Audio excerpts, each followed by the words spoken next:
আসসালামু আলাইকুম। জিভে জল আনার মতো একটা রেসিপি নিয়ে হাজির হয়ে গেলাম।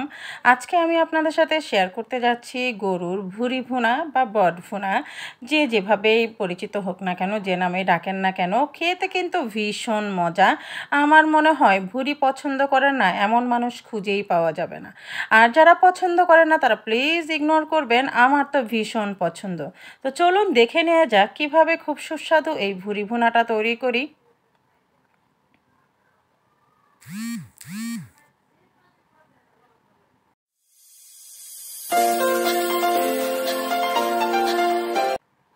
এখানে আমি গরুর ভুঁড়ি নিয়েছি মোটাটা, যেটা মোটা কিনতে পাওয়া যায়। আমি 3 কেজি পরিমাণ ভুঁড়ি কিনে নিয়ে ভালো করে গরম পানি দিয়ে ফুটিয়ে বেশ কয়েকবার গরম পানি দিয়ে ধুয়ে নিয়েছি। এরপরে ট্যাপের ঠান্ডা পানি দিয়ে ভালো করে পরিষ্কার করে ধুয়ে নিয়েছি। দেখতে পাচ্ছেন আমি কিন্তু শুধু মোটাগুলো নিয়েছি, আপনারা চাইলে কিন্তু মোটা চিকন সবগুলোই নিতে পারেন।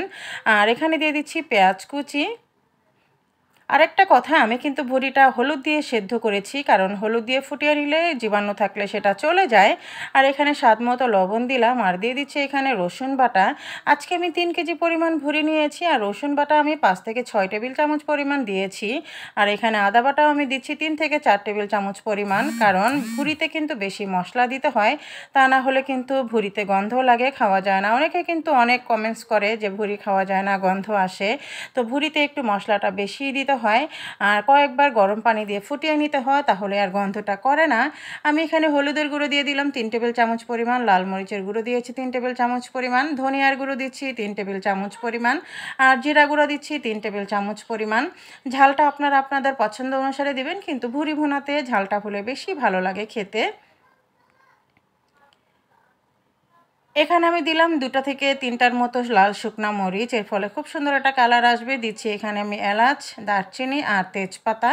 গোটা মশলা আমি গোটাই রেখেছি, আপনারা চাইলে গরম মশলার গুঁড়োটাও ব্যবহার করতে পারেন, কিন্তু আমি যেভাবে রান্না করি, মানে আমার মায়ের কাছ থেকে আমি যেভাবে শিখেছি সেই রান্নাটাই আপনাদের সাথে শেয়ার করছি। আমি এখানে সয়াবিন তেল দিলাম 1/3 কাপ পরিমাণ। আর আজকের ভুঁড়িতে একটু চর্বি আছে ভালোই, তাই সেজন্য আমি তেলটা একটু কম রাখলাম। আর আপনারা চাইলে আর একটু বেশি দিতে পারেন।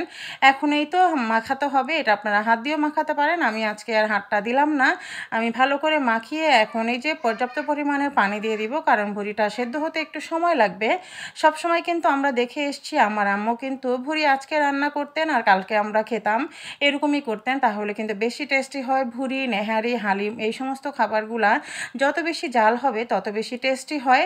কিন্তু এখন যেহেতু আর সময় নেই, অতটা ধৈর্য ক্ষমতাও নেই, আজকে রান্না করে আমরা আজকেই খাবো, সেই জন্য আমরা এই তো বেশ অনেকক্ষণ ফুটিয়ে নিচ্ছি, আর ভালো করে সেদ্ধ করতে হবে। এই তো ফুটে উঠেছে, আর কালারটা দেখে নিশ্চয়ই বুঝতে পারছেন যে সব ঠিকঠাকই আছে। কারণ ভুঁড়ি রান্নায় এরকম বেশি মশলা না হলে কিন্তু ভুঁড়িটা খাওয়া যায় না, একটু গন্ধ লাগে খেতে। আর খুব বেশি সফট হতে হয়, তা না হলে খাওয়া যায় না।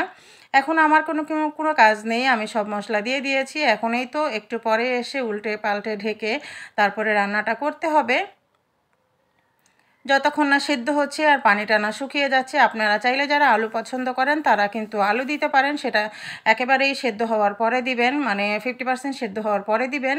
আর আমি আজকে কোনো আলু দিব না, কারণ আমি ভুঁড়ি ভুনাতে আলুটা আমার কাছে ভালো লাগে না, আর ঝোল ঝোল টাইপের কিন্তু ভালো লাগে না খেতে। আমি সবসময় ভুঁড়ি একেবারেই ভাজা ভাজা করে ফেলি, মানে সব মশলা দিয়ে একবারেই ফ্রাই প্যানে দিয়ে মাখা মাখা হয়ে যাবে, নিচ থেকে খুব সুন্দর একটা অ্যারোমা বের হবে, ওই পর্যন্ত আমি ভাজতেই থাকি। আর এখানে যে গোটা মশলাগুলো আছে সেগুলো যতটা পারা যায় তুলে ফেলে দিলাম।